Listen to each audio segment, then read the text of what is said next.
chicken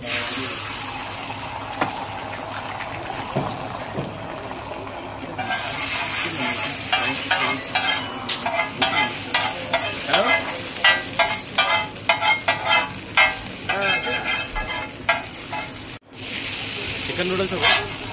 chicken noodles हो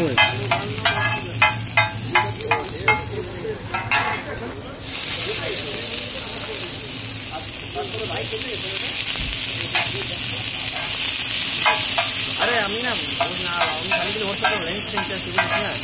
ঠিক আছে কত টাকা লাগবে তোকে মানে কি খালি ওপেনিং করতে কত টাকা লাগবে আবার রিটার্ন ওপেনিং করতে কত টাকা লাগবে মিনিমাম 10,000 তারপরে চালানো দিয়ে কত কিরকম রিচার্জ করা লাগবে কয় টাকা রিচার্জ করা লাগবে आप लोग है ना आप लोग रूम के लिए काम करना उन्हें हेडेक पर मत